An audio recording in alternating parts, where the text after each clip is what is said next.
Hello everyone, அஸ்ஸலாமு அலைக்கும். Welcome back to my channel. இன்னும் ஒரு யூஸ்ஃபுல்லான வீடியோன்றோட உங்களையே சந்திக்கிறதுல மிச்சம் சந்தோஷம். இந்த வீடியோவில் நான் உங்களோட ஷேர் பண்ணுற ரெசிபி ஹோம்மேட் மயோனைஸும் ஒரு சிம்பிளான இஃப்தார் ரெசிபியும் தான். இந்த ரெசிபியை ஒரு சின்ன டைம்லேயே டக்குண்டு செஞ்செடுத்துறையிலும் அதை சுற்றி தான் நான் உங்களோட இந்த ரெசிபியை ஷேர் பண்ணுவோம்னு நினச்சேன். நான் போட்ட ஒரு வீடியோலேயும் இந்த ரெசிபியை நான் அவங்களோட ஷேர் பண்ணுவோம்னு தான் சொல்லியும் இருந்தேன். ஆனால் எனக்கு இந்த ரெசிபியை அவங்களோட ஷேர் பண்ணுறது கிடைக்கல. ஸோ அதனால தான் இந்த வீடியோவில் உங்களோட இந்த ரெசிபியை ஷேர் பண்ணி மீக்கிறேன். இப்போ வாங்க இதை எப்படி செய்கிறேன்னு பார்ப்போம். இந்த ஸ்நாக்ஸை செய்கிறதுக்கு ஃபஸ்ட்டுக்கு நான் கறியை தான் செஞ்சு எடுத்துக்கொண்டேன். அதுக்கு ஒரு பேனில் 1 டேபிள் ஸ்பூன் மாதிரி எண்ணெய் ஊற்றி ஜிஞ்சர் கார்லிக் பேஸ்ட்டை போட்டு அதில் பச்சை வாசம் போக காட்டியும் கொஞ்சம் வதக்கினதுக்கு போகிறோம்.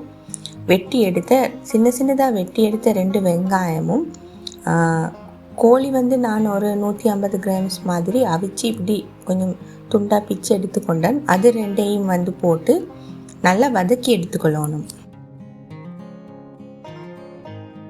இந்த கறிக்கு நான் ஒரு 2-3 ரம்ப துண்டையும் ஒரு வாசத்துக்காகத்தான் போட்டேன். எனக்கிட்டாண்டே கருவேப்பிலை ஈக்கல்ல. உங்கள்கிட்ட அப்படி ரம்பையும் கருவேப்பிலையும் 2ம் இருந்துச்சுட்டாலும் நீங்கள் அதை சேர்த்துக்கொள்ளலும்.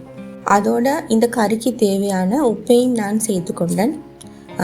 உங்களுக்கு உப்புட அளவு தெரியுமா இருக்கும். தேவையான அளவு மாதிரி தான் உப்பு இதில் நான் எட் பண்ணினேன்.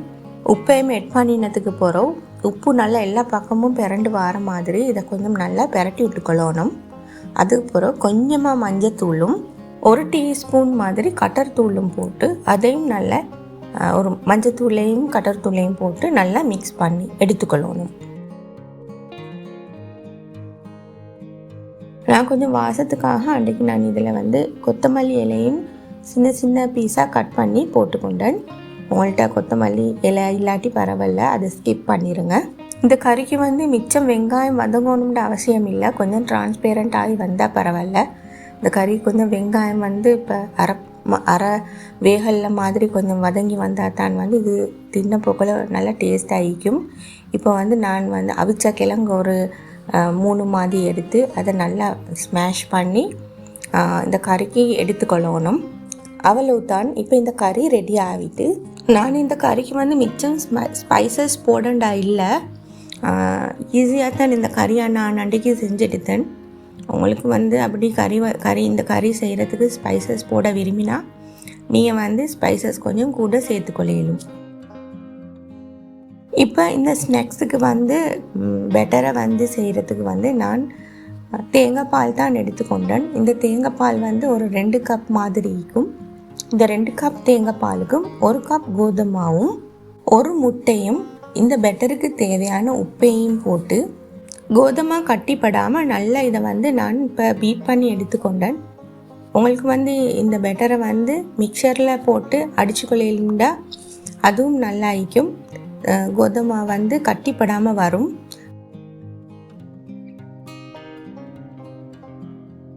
பாருங்கள், இப்போ இப்படித்தான் இந்த பெட்டர் ஈக்கோணும். மிச்சம் திக்காகவும் இல்லாமல் மிச்சம் லூஸாகவும் இல்லாமல் ஒரு அளவாக தான் இந்த பெட்டர் ஈக்கோணும்.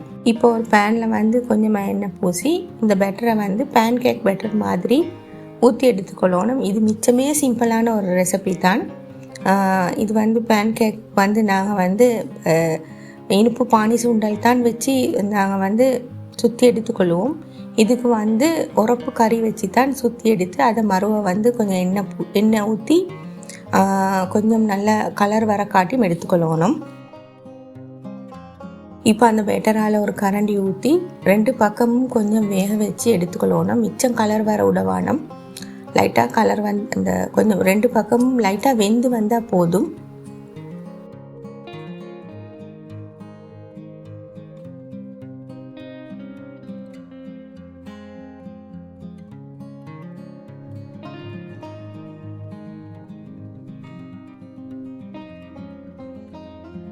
பாருங்கள், இப்போ இது மாதிரி சம்பளை வச்சு இதை அப்படியே ரோல் பண்ணி எடுத்துக்கொள்ளணும். இந்த ரெசிபிக்கு அந்த சேவரி சுருட்டாப்பம் சொல்லிக்கொள்ளையிலும் இந்த ரெசிபியை வந்து எங்களுக்கு வந்து நோன்பு டைமில் மிச்சமே டைம் செலவழிக்காமல் டக்குன்னு செஞ்சு எடுத்துக்கொள்ள ஏழுமான ரெசிபி ஒன்று தான் நான் உங்களோட ஷேர் பண்ணி மீக்கிறேன். இப்போ அடுத்ததாக நான் வந்து இப்படித்தான் அடுத்த பேன் கேக்கையும் செஞ்சுட்டு கறியை வச்சு இப்படி ரோல் பண்ணி எடுத்துக்கொண்டேன்.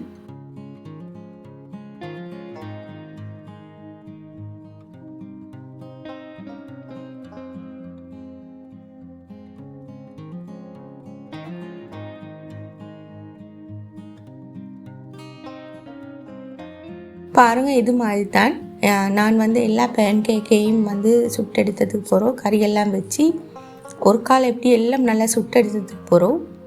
அதுக்கு போகிற மறுவ வேறு கொஞ்சம் ஆயில் ஊற்றி அதை வந்து கொஞ்சம் நல்லா முறுறதுக்கு மாதிரி எடுத்துக்கொள்ளணும். அவ்வளவு தான் இந்த ரெசிபி. மிச்சமே ஈஸியான ஒரு ரெசிபி உண்டு. பாருங்கள், இப்படித்தான் வேறொரு பேனில் கொஞ்சம் எண்ணெய் ஊற்றி இதில் வந்து 2 சைடையும் கொஞ்சம் நல்லா கோல்டன் ப்ரௌன் கலர் வர காட்டியும் நாங்கள் வந்து சுட்டு எடுத்துக்கொள்ளணும்.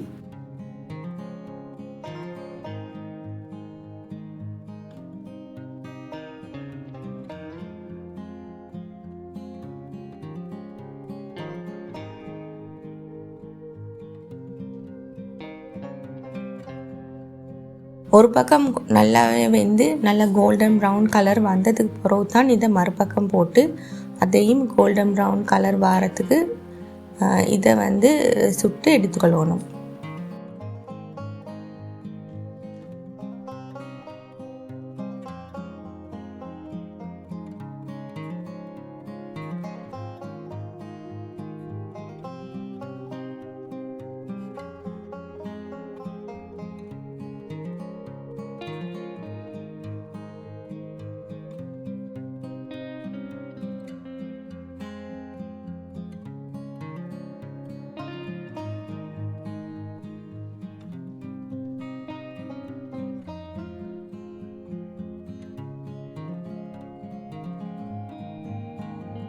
அடுத்ததாக வந்து ஸ்நாக்ஸுக்கு வந்து எந்த நேரமும் கெச்சப்பும் டொமேட்டோ சாஸும் இல்லாமல் ஒரு மயோனைஸ் வந்து செஞ்செடுத்தான். நல்லா தான் அன்றைக்கி இந்த மயோனைஸை செஞ்செடுத்தேன்.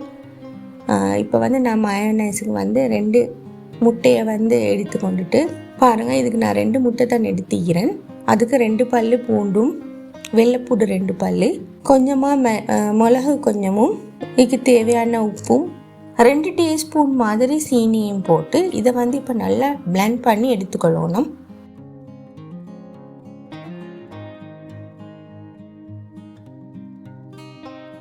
இந்த மயோனைஸ் ரெசிபியை வந்து நான் என் வீடியோவில் வந்து உங்களோட ஷேர் பண்ணி மீக்கிறேன். சில பேர் வந்து இந்த மயோனைஸ் ரெசிபியை வந்து எனக்கு ப்ரைவேட்டாக வந்து கேட்டு எப்படி செய்கிற அளவுகளையும் வந்து கேட்டிருந்தாங்க.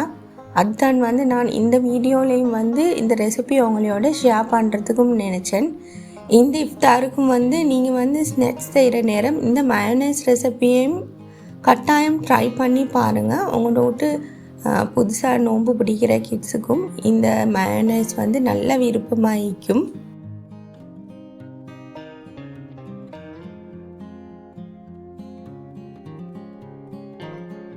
இந்த மயோனைஸுக்கு வந்து நான் குக்கிங் ஆயில் தான் எடுத்துக்கொண்டேன். குக்கிங் ஆயில் இல்லாட்டி உங்களுக்கு வந்து ஒலிவ் ஆயிலும் எடுத்துக்கொள்ளையிலும். 2ல் எது சரி உங்களுக்கு வந்து இந்த மயோனைஸுக்கு யூஸ் பண்ணிலும். ஆனால் வந்து எந்த காரணத்தை கொண்டும் நீங்கள் தேங்காய் மட்டும் இதுக்கு யூஸ் பண்ணிட வேணாம். அப்படி தேங்காய் யூஸ் பண்ணினா வந்து இந்த மயோனைஸ்ட டேஸ்ட்டே மாறிடும். இப்போ வந்து நான் இந்த குக்கிங் ஆயிலை வந்து இப்போ 2 முட்டைக்கு 1 கப் ஆயில் தான் ஊற்றணும். 1.5 கப் ஆயிலை ஊற்றி இப்போ வந்து நான் நல்லா வந்து இதை வந்து பிளெண்ட் பண்ணி எடுத்துக்கொண்டேன். இப்போ அரைப்பாதி தேசிக்காவை வந்து இதில் புழிஞ்சி இன்னும் 1/2 கப் வந்து ஆயிலும் ஊற்றி நல்லா பிளெண்ட் பண்ணி எடுத்து அவ்வளவு தான். மயோனைஸும் இப்போ ரெடி ஆகிரும்.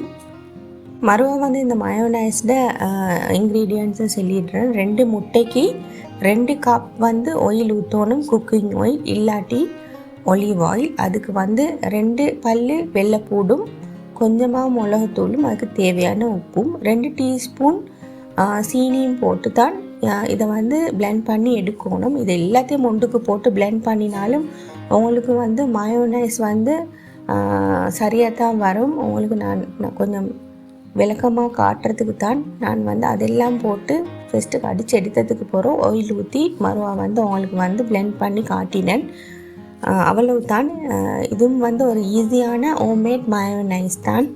பாருங்க, இப்போ மயோனைஸ் வந்து இப்போ ரெடி ஆகிட்டு இது மாதிரி ஏர்டைட் கண்டெய்னர் ஒன்றில் போட்டு நீங்கள் இந்த மயோனைஸை வந்து ஒரு 1.5 கிழமை 2 கிழமை மாதிரி ஃப்ரிட்ஜில் வச்சு உங்களுக்கு யூஸ் பண்ணிக்கொள்ளையிலும். இப்போ இந்த மயோனைஸை வந்து நான் வந்து கடையில் வாங்கினா இப்போ மிச்சமே மயோனைஸ் வந்து விலையாக தான் நிற்கிது. அதே நேரம் வந்து அது வந்து இந்த ப்ரிசர்வேட்டிவ்ஸ் போட்டு உடம்புக்கு சரியும் இல்லை. நாங்கள் வந்து இதே மாதிரி வந்து வீட்லேயே மயோனைஸை செஞ்செடுத்தா எங்களுக்கு வந்து ஹெல்த்தியாகவும் மீக்கும். அதே நேரம் வந்து கடையிட மயோனைஸை விட இந்த மயோனைஸ் வந்து மிச்சமே டேஸ்ட் ஆகிக்கும். நீங்களும் இந்த மயோனைஸ் ரெசிபியை கட்டாயம் இந்த இஃப்தாருக்கு ட்ரை பண்ணி பாருங்கள். இது ரெண்டையும் வந்து நான் ஒரு மார்னிங் ப்ரெக்ஃபாஸ்ட்டுக்கு தான் செஞ்செடுத்தேன். பாருங்கள், மயோனைஸ் வந்து எவ்வளோ திக்காக இருக்கேண்டு.